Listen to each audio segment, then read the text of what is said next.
भारत माता की। भारत माता की। नमस्कार। उजोनीर रायजोलोई मरम आरु श्रद्धा जानाइशो। आपनालोक সকলোলে বহাগ বিহুর উলগ জনালো।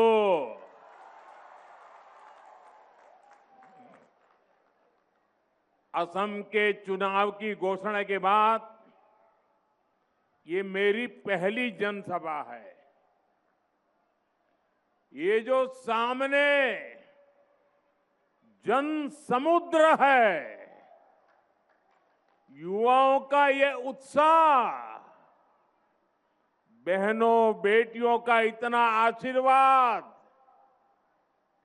और उधर रोड भी पूरा भरा हुआ है। पता नहीं उनको सुनाई देता होगा कि नहीं देता होगा, शायद वो मुझे देख पाते ही नहीं होंगे। लेकिन देखिए ये प्यार,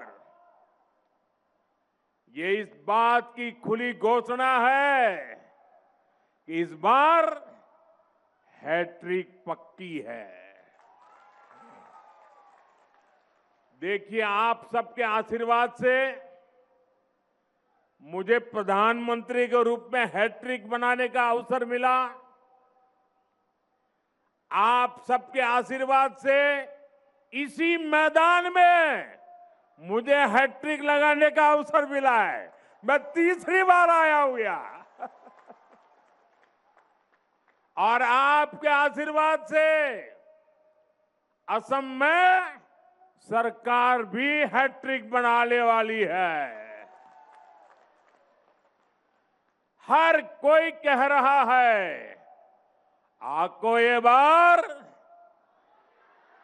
आपको ये बार, आपको ये बार, आपको ये बार एनडीए सरकार, आपको ये बार बीजेपी सरकार। साथियों, मुझे बहुत खुशी है कि मैं गुगुहा डोल में विराजमान भगवान शिव और डोनी पोलो के आशीर्वाद से चुनाव प्रचार की शुरुआत कर रहा हूं। मेरे लिए तो एक क्षेत्र एक और कारण से भी विशेष है। यहां से मालिनी थान ज्यादा दूर नहीं है। आप जानते हैं कि भगवान श्री कृष्ण की नगरी द्वारिका गुजरात में है और कहते हैं यहीं पर माता रुक्मिणी के साथ मालिनी नाम जुड़ा था। ये गोगा मुख की इस धरती से श्रीमंत शंकर देव जी को भी प्रणाम करता हूं। असम की धरती ने वीर लाचित बोरफुकन जी, भारत रत्न भूपेन हजारिका जी, ऐसी अनेक महान संतानों को जन्म दिया है। मैं उनका भी वंदन करता हूं। साथियों, पहले सर्बानंद सोनोवाल जी का नेतृत्व और फिर हेमंता बिस्वा शर्मा जी की अगुवाई, बीते 10 वर्षों में असम ने सेवा और सुशासन का नया दौर देखा है।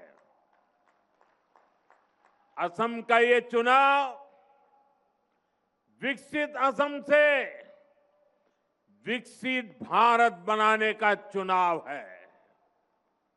इस बार बीजेपी एनडीए सरकार की हैट्रिक लगनी तय है। आप मुझे बताइए, हैट्रिक होगी कि नहीं होगी? और जोर से बताइए, हैट्रिक होगी कि नहीं होगी? दोनों हाथ ऊपर करके बताइए, हैट्रिक होगी कि नहीं होगी? और कांग्रेस के पराजय की भी हैट्रिक होने वाली है।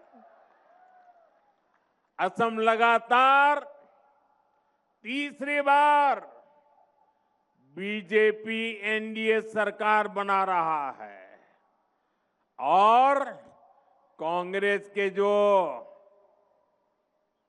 सो कॉल्ड राजकुमार है ना, उनकी तो पराजय की सेंचुरी आने वाली है। साथियों, ये यहां इस मंच से मैं असम बीजेपी के सभी नेताओं को बहुत बहुत बधाई देता हूं। असम बीजेपी की टीम को बधाई देता हूं। बीते 10 वर्षों के प्रयासों को नया आयाम देते हुए असम बीजेपी ने कल एक शानदार संकल्प पत्र जारी किया है और कल मंगलवार था। मंगलवार को जारी हुआ ये संकल्प पत्र असम में और मंगल लाने वाला है। यानी मंगलवार को आया है मंगल पत्र। ये मंगल करने वाला संकल्प पत्र है। इसमें असम के युवाओं के लिए सरकारी नौकरी और स्वरोजगार के लाखों अवसरों का स्पष्ट रोड मैप है। 5 लाख करोड़ रुपए इंफ्रास्ट्रक्चर पर खर्च करने का संकल्प भी बहुत ही प्रशंसनीय है। इससे असम में सुविधाएं भी बढ़ेगी और कंस्ट्रक्शन से जुड़े हर सेक्टर में रोजगार के भी अनेक अवसर बनेंगे। साथियों, बीते वर्षों में असम के 22 लाख से अधिक गरीब परिवारों को पक्के घर मिले हैं। मैं जरा फिर से बोलता हूं आंकड़ा, 22 लाख से अधिक गरीब परिवारों को असम में 22 लाख से अधिक गरीब परिवारों को पक्के घर मिले हैं। मैं जरा आपसे पूछना चाहता हूं, यहां के गरीबों को कितने पक्के घर मिले हैं? 22 लाख। कितने पक्के घर मिले हैं? जोर से बताइए, कितने घर मिले हैं? गरीबों को कितने पक्के घर मिले हैं? ये घर घर पहुंचाइए। 22 लाख गरीब परिवारों को पक्के घर मिलना मतलब उनको एक नई दुनिया का जन्म हो जाता है। बीजेपी का संकल्प पत्र कहता है कि जिनको अभी तक पीएम आवास के घर नहीं मिले हैं, उनको भी पक्के घर मिलेंगे। आने वाले समय में 15 लाख और गरीब परिवारों को पक्के घर की गारंटी पक्की है। गरीब परिवारों के बच्चों को केजी से पीजी तक मुफ्त शिक्षा की घोषणा भी प्रशंसनीय है। साथियों, असम की बहनों बेटियों के लिए तो डबल इंजन सरकार का डबल बेनिफिट और भी आकर्षक होता जा रहा है। मैं जो आंकड़े बोल रहा हूं याद रखोगे? घर घर बताओगे? हर बूथ में बताओगे? मैं बताता हूं, लखपति दीदी अभियान से असम की बहनों को बहुत लाभ हुआ है।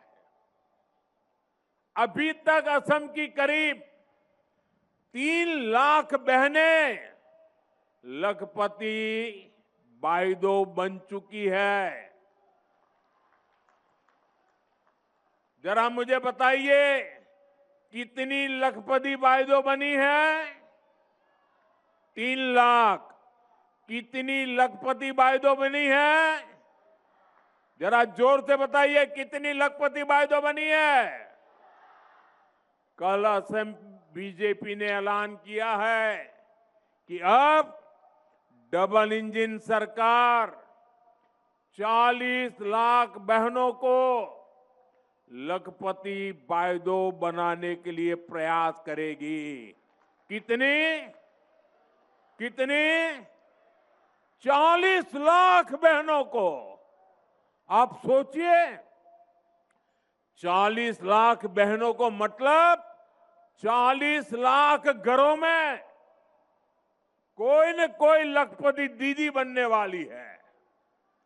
साथ ही असम बीजेपी ने अरुणोदय योजना में और अधिक बहनों को जोड़ने में और हर महीने मिलने वाली मदद को बढ़ाने की भी गारंटी दी है।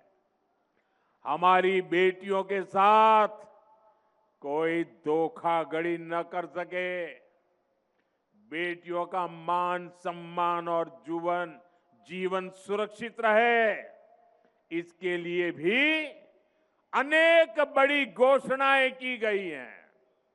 साथियों, असम में यूनिफॉर्म सिविल कोड लागू करना और हमारे आदिवासी समाज 6 शेड्यूल एरिया की संस्कृति और परंपराओं को सुरक्षित रखना, ये असम की पहचान बचाने के लिए बहुत बड़ी घोषणाएं हैं। और आप जानते हैं, बीजेपी जो कहती है वो करके दिखाती है। साथियों, किसानों का सशक्तिकरण डबल इंजन सरकार की बहुत बड़ी प्राथमिकता रही है। असम के 20 लाख किसानों को अभी तक पीएम किसान निधि के तहत 7,500 करोड़ रुपए मिल चुके हैं। अब असम बीजेपी ने घोषणा की है कि यहां के छोटे किसानों को हर वर्ष 11,000 रुपये अतिरिक्त मिलेंगे। इसके अलावा असम बीजेपी ने ट्रैक्टर, पावर टिलर और गायें खरीदने के लिए बहुत बड़ी मदद देने का ऐलान किया है। साथियों, बारिश और बाढ़ से भी सबसे अधिक नुकसान मेरे किसान भाई बहनों को होता है। मुझे बहुत संतोष है कि पीएम फसल बीमा योजना से असम के करीब 11 लाख किसानों को 730 करोड़ रुपए से अधिक का क्लेम मिल चुका है। लेकिन बीजेपी एनडीए सरकार का निरंतर प्रयास है कि बाढ़ की समस्या का भी स्थायी समाधान निकले। बीजेपी सरकार सैकड़ों करोड़ रुपए यहां आधुनिक तटबंध बनाने पर खर्च कर रही है। ब्रह्मपुत्र की सुबनसिरी नदी की गहराई को बढ़ाने के लिए प्रयास किए जा रहे हैं। Subansiri lower hydro electric project भी फ्लड को कंट्रोल करने में काफी मदद करेगी। अब असम बीजेपी ने राज्य को बाढ़ की परेशानी से मुक्त करने के लिए 18,000 करोड़ रुपए के विशेष मिशन का संकल्प किया है। 18,000 करोड़ रुपए किसानों के लिए। कितने? आपको याद रखना पड़ेगा कितने। जरा जोर से बताइए कितने। 18,000 करोड़ रुपए। कितने? किसानों के लिए कितने? ये पैसा बाढ़ की परेशानी कम करेगा, और मेरे किसानों की रक्षा करेगा, इस क्षेत्र के विकास को नई गति भी देगा। साथियों, बीते एक दशक में असम ने विकास का एक लंबा सफर तय किया है। ये जो 20-25 साल के नौजवान हैं, इन्होंने बीजेपी एनडीए का सुशासन ही देखा है। इन्होंने कांग्रेस का राज का वो काला दौर नहीं देखा, जब असम से सिर्फ बम, बंदूक, दंगों और कर्फ्यू की ही खबरें आती थी। डबल इंजन सरकार ने बीते एक दशक में असम को स्थायी शांति की नई राह दिखाई है।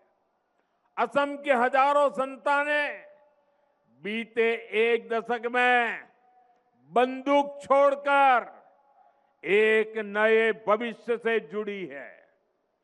आज असम से सिर्फ विकास और विश्वास की ही खबरें आती है। आज असम से खबरें आती है नुमालीगढ़ रिफाइनरी की क्षमता 3 गुना करने की। आज असम से खबरें आती है नुमालीगढ़ में पहली बांस आधारित बायो रिफाइनरी शुरू होने की। आज असम से खबरें आती है नामरूप के खाद कारखाने की विस्तार की। साथियों, एक समय था जब दुनिया में असम की चर्चा चाय के लिए होती थी। असम यानी चाय, दुनिया भर में असम की चाय की सुवास थी। अब असम को दुनिया चाय के साथ साथ चीप से भी पहचानेगी। वो दिन दूर नहीं जब असम के सेमीकंडक्टर प्लांट से चीप का उत्पादन शुरू हो जाएगा। ये असम को आधुनिक टेक्नोलॉजी के एक बहुत बड़े हब के रूप में विकसित करेगा। आने वाले समय में फोन हो, गाड़ियां हो, टीवी, फ्रिज हो, ऐसे सामान असम की चिप से ही चलने वाले हैं। और इसलिए भाइयों बहनों, अब तो असम की क्या पहचान होगी? चाय भी और चिप भी। यही विकसित असम का हमारा रोड मैप है।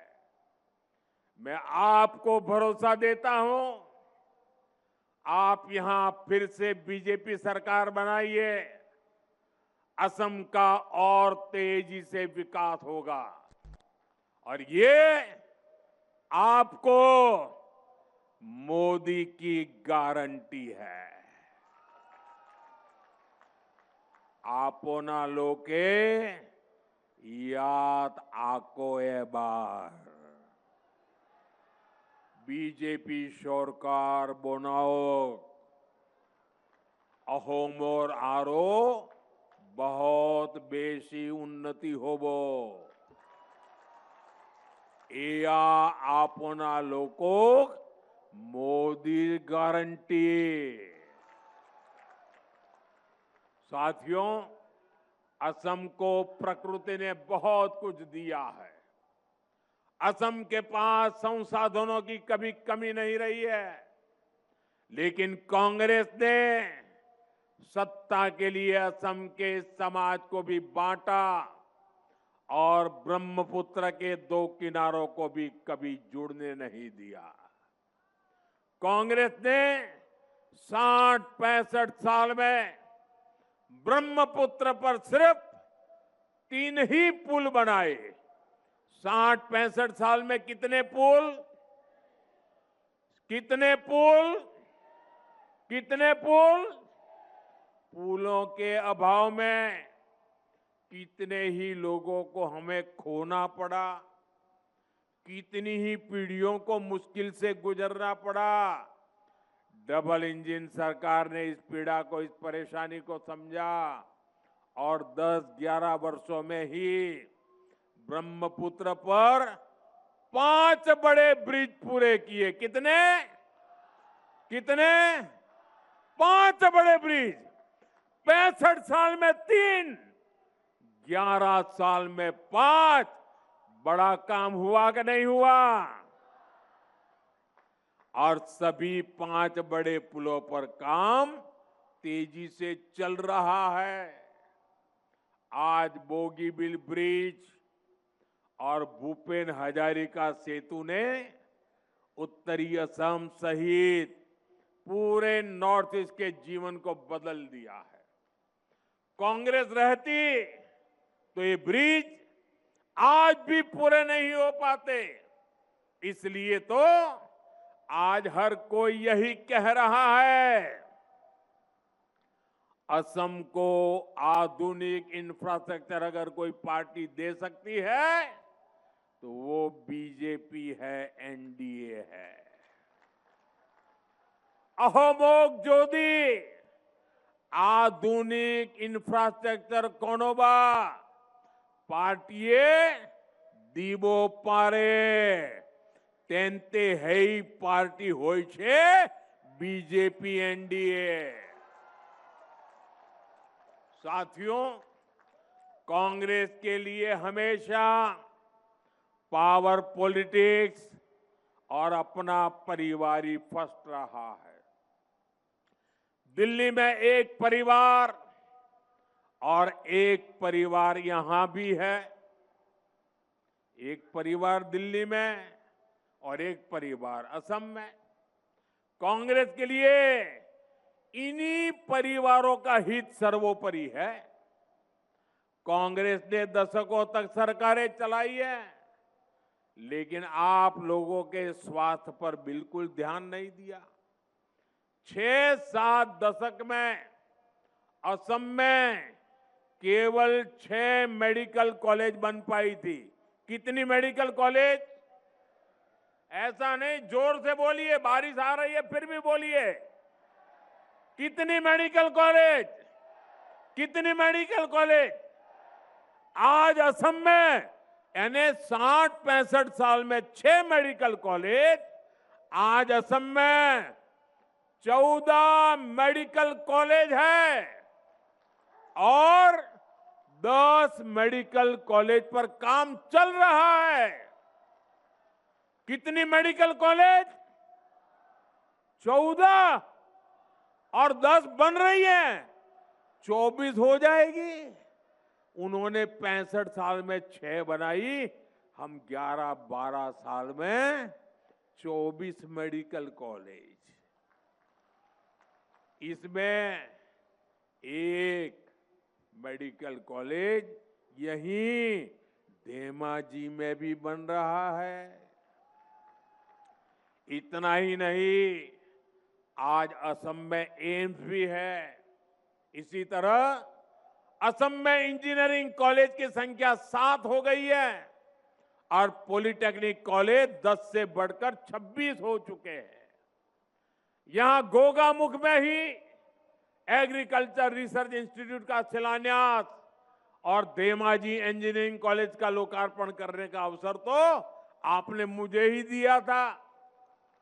धेमाजी आईटीआई और धेमाजी पॉलिटेक्निक को भी अपग्रेड किया जा रहा है। यानी असम को बेहतर इलाज मिले, बेहतर पढ़ाई की सुविधाएं मिले, ये हमारी प्राथमिकता रही है। इससे गरीब हो या मिडिल क्लास, सबका जीवन बेहतर होता है। असम के गरीब और मध्यम वर्ग का कल्याण बीजेपी की बहुत बड़ी प्राथमिकता है। अहोमोर दुखिया आरो मध्योवित्तो श्रेणीर उन्नति कोरा तो बीजेपी मूल प्राथमिकता। साथियों, आपने कांग्रेस के कुशासन से असम को मुक्त किया है, लेकिन आपको बहुत सतर्क रहना है। कांग्रेस अब एक अलग ही खेल खेलने में जुटी है। असम कांग्रेस के नेता एक खतरनाक कानून बनाने की बात कर रहे हैं। आखिर ये खतरनाक कानून क्या है? आज असम की जनता के सामने कांग्रेस की इस चाल का पर्दाफाश करना चाहता हूं। साथियों, 2014 के चुनाव से पहले कांग्रेस की केंद्र सरकार ने एक कम्युनल वायलेंस कानून बनाने का प्रयास किया था। इसका मकसद था अपने पक्के वोट बैंक का तुष्टीकरण। इस बिल में बहुसंख्यकों को दंगे के लिए जिम्मेदार माना गया था। बहुसंख्यक लोग गुनहगार माने गए थे और धार्मिक अल्पसंख्यकों को हमेशा के लिए पीड़ित माना गया था। ये बिल अपने आप में सांप्रदायिक था। इसलिए बीजेपी एनडीए ने संसद में ये कानून नहीं बनने दिया। जी भर के हम लड़ाई लड़े। ये कानून अगर बन जाता और कांग्रेस की सरकार अगर बनी रहती तो देश के बहुसंख्यक समाज का कितना शोषण होता, इसकी आप कल्पना कर सकते हैं। बाबा साहब आंबेडकर ने जो संविधान बनाया, उस संविधान के पीठ में छुरा भोंकने का एक खेल चल रहा था। साथियों, अब 12 साल बाद कांग्रेस यहां असम में भी उसी तरह का कानून बनाने की घोषणा कर रही है। और ये कोई मेरा आरोप नहीं है, खुद कांग्रेस के नेता खुलेआम ये घोषणाएं कर रहे हैं। ये एकदम साफ है कि कांग्रेस अब सत्ता पाने के लिए कुछ भी कर सकती है। अब तो मुस्लिम लीगी माओवादी कांग्रेस बन चुकी है। आजादी से पहले मुस्लिम लीग ने देश को बांटने का खेल खेला। वही काम आज कांग्रेस कर रही है। साथियों, आज कांग्रेस घुसपैठ और घुसपैठियों को भी खुला समर्थन दे रही है। पहले कांग्रेस असम में घुसपैठियों को खुली छूट देती थी, यहां किसानों और आदिवासियों की जमीन पर कब्जे करने दिए। अब जब बीजेपी एनडीए सरकार इस अवैध कब्जे को हटा रही है तो कांग्रेस इस पर भी बवाल कर रही है। साथियों, कांग्रेस असम में विदेशियों को बसाना चाहती है। असम की मूल संतानों को अल्पसंख्यक बनाना चाहती है। असम के अनेक जिलों में ये संकट हम सभी देख रहे हैं। बीजेपी एनडीए सरकार किसानों, आदिवासियों और हमारे जंगल की जमीन को घुसपैठियों के कब्जे में नहीं रहने देगा। अवैध कब्जे के खिलाफ बीजेपी एनडीए सरकार की कार्रवाई जारी रहेगी। असमिया शान और पहचान बनी रहेगी। ये मोदी की गारंटी है। साथियों, बीजेपी एनडीए सरकार का मंत्र है नागरिक देवो भव। जो किसी भी कारण से विकास में पीछे छूट गया है, उसके आगे लाना ये हमारी प्राथमिकता है। इसी भाव के साथ हमारी सरकार ट्राइबल समाज के वेलफेयर और विकास के लिए काम कर रही है। लेकिन कांग्रेस ट्राइबल समाज के अपमान का भी कोई मौका नहीं छोड़ती है। यहां मिसिंग जनजातीय समाज को भी दशकों तक कांग्रेस की उपेक्षा का सामना करना पड़ा है। ये हमारी सरकार है जिसने बीते 10 वर्षों में मिसिंग समुदाय के विकास के लिए अनेक कदम उठाए हैं। और ये मेरा सौभाग्य देखिए, ये मिसिंग समाज ने मेरा सम्मान किया है। ये मेरे लिए बड़ा गौरव है। ये मेरी भी शान बढ़ा रहा है। मैं मिसिंग समाज के इस प्यार को सर आंखों पे चढ़ाता हूं। आज सैकड़ों प्राइमरी स्कूलों में मिसिंग में पढ़ाई हो रही है। मिसिंग यूथ फेस्टिवल के आयोजन के लिए करोड़ों रुपए की मदद दी गई है। मिसिंग युवाओं के रोजगार के लिए भी डबल इंजन सरकार निरंतर नए कदम उठा रही है।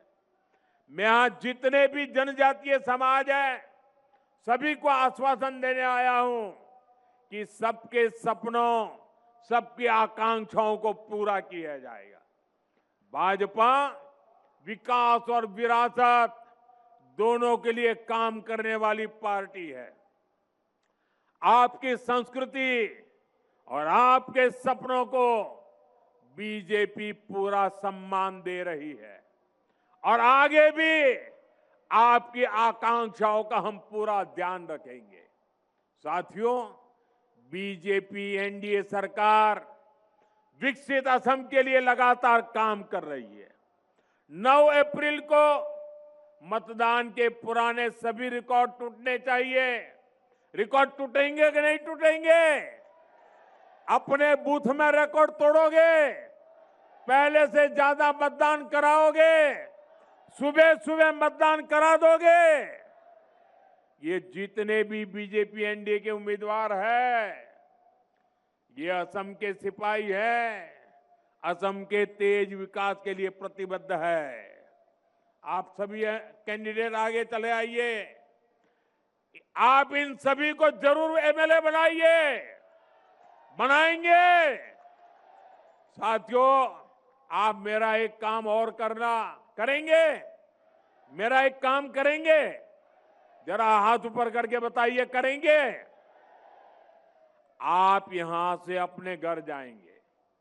मतदान होने तक घर घर जाना है और परिवार में जिससे भी मिलना हो जाए उनको कहना कि मोदी जी आए थे और मोदी ने आप सभी को बोहाग बिहू की शुभकामनाएं भेजी है। बता दोगे? बोहाग बिहू की शुभकामना पहुंचाओगे? देखिए, आज मेरा सौभाग्य है, आज चुनाव प्रचार के लिए, चुनाव घोषित होने के लिए मैं पहली बार असम आया और आते ही मैंने क्या किया? आज सबसे पहले सुबह मैं टी गार्डन में गया। टी गार्डन में जाकर के टी गार्डन में काम करने वाली बहनों के आशीर्वाद लिए, उनको प्रणाम किया, उनकी शुभकामनाएं लेकर के मैं निकला हूं और मैंने उनसे जिंदगी जिस चाय से मेरी जुड़ी हुई है उस चाय की पत्ती को कैसे तोड़ते हैं उसको भी सीखा। साथियों, आपका ये प्यार मैं देख रहा हूं, जरा दिल्ली वालों को समझ नहीं आएगा, ये बारिश के बावजूद भी इतनी संख्या में लोगों का खड़े रहना, लगातार बारिश के बावजूद भी इतने लोगों का आना, ये हैट्रिक की गारंटी है, हैट्रिक की। और नामदार के पराजय की सेंचुरी की भी गारंटी है। बोलिए मेरे साथ, भारत माता की, भारत माता की, भारत माता की। बहुत बहुत धन्यवाद।